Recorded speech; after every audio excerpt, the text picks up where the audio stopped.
جو فوت ہو جاتے ہیں وہ گھر میں آتے ہیں، تشریف لاتے ہیں، اس رات کو صدقہ کرنا چاہیے، وہ گھر کا چکر لگا کے جاتے ہیں۔ یہ باتیں کہاں سے آئی ہیں؟ یہ نہ قرآن سے ثابت ہیں نہ سنت سے ثابت ہیں، بلکہ قرآن و سنت کے مخالف ہیں۔ کیوں؟ اپنی طرف سے نہیں کہہ رہا۔ سورہ یاسین کے اندر بھی اللہ تعالیٰ نے بھی عقیدے کے مسائل کو مخفی نہیں رکھا، پوشیدہ نہیں رکھا۔ یہ شریعت روشن ہے، یہ شریعت واضح ہے، اس میں ابہام نہیں ہے۔ ابہام ڈھونڈ ڈھونڈ کے کوئی ڈالے تو ڈالے۔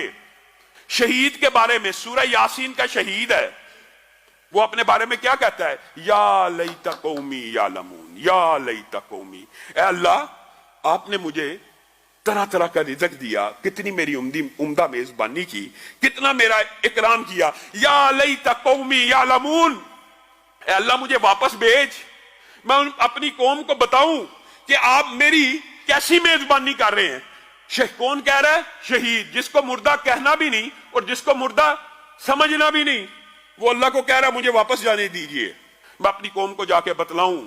یا لیت قومی یعلمون بما غفر لی ربی وجعلنی من المکرمین، جو میرے ساتھ آپ نے مغفرت کا معاملہ کیا ہے، جس طرح کا میرا اکرام کیا ہے، میں جا کے بتلانا چاہتا ہوں۔ اللہ نے کہا یہ تو میری سنت نہیں ہے، لیکن تیری قوم کو کیا، رہتی دنیا تک، قیامت تک کے لیے میں تیری یہ بات قرآن کا حصہ بنا دیتا ہوں اور پوری دنیا کو بتلا دیتا ہوں کہ تو کیا چاہتا ہے۔ اگر شہید نے بھی، عام میت کی بات نہیں ہو رہی، ہمارے ہاں تو عام میتیں بھی جمعرات کو آتی ہیں، ان کی روحیں بھی آتی ہیں، یہاں پہ شہید واپس دنیا میں جانے کا اللہ سے مطالبہ کر رہا ہے، اللہ اجازت نہیں دے رہا۔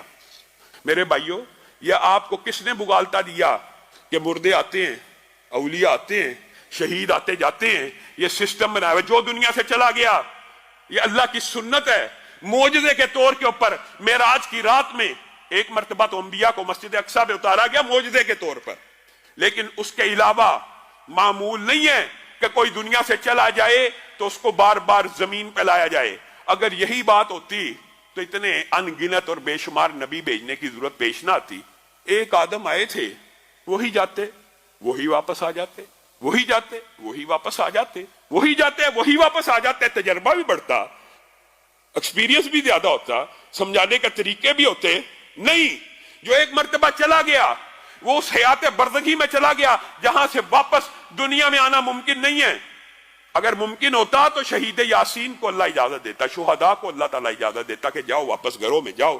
ہاں، یہاں پر ایک ابہام پیدا ہو سکتا ہے کہ جناب ہم نے بہت سے واقعات ایسے سنے ہیں کہ جناب روحیں آئی ہیں، جناب آواز آئی ہے، جناب بالکل جو والدہ فوت ہو گئے تھے فلاں کے پاس گئے، انہوں نے بالکل جی ہماری ان سے بات کرائی، جی ہماری ان سے گفتگو کرائی۔ یہ 90% سے زائد شرک کے جو دھندے ہیں یہ شیاطین اور جنات کے ساتھ چلائے جاتے ہیں، اور یہ ایک عام فہم بات ہے۔ دجال کی جو حدیثیں آپ نے سنی ہیں، پڑھی ہیں، دجال بندہ کہہ دے گا نا میں تجھے رب تب مانوں گا تو میرے مردہ باپ کو زندہ کر کے دکھا، وہ مردہ باپ کو زندہ کر کے دکھا دے گا۔ حدیث میں کیا آتا ہے؟ اگر حدیثیں پڑھی ہوں تو ہمیں یہ سارے دجالی فتنوں کی سمجھ آ جائے۔ حدیث میں کیا آتا ہے؟ حقیقت میں وہ اس کا باپ زندہ نہیں ہوا ہوگا، بلکہ جن اس کے باپ کی شکل میں زندہ ہو کے سامنے آ جائے گا۔ وہ کون سا جن؟ وہ جن، وہ شیطان جس کو ہر انسان کے ساتھ اللہ رب العزت نے پیدا کیا، آپ کے اور میرے ساتھ ایک قرین پیدا ہوا ہے جو ہماری بچپن سے لے کے آج تک کی ساری انفارمیشن جانتا، ہمارے ساتھ پلا بڑا ہے۔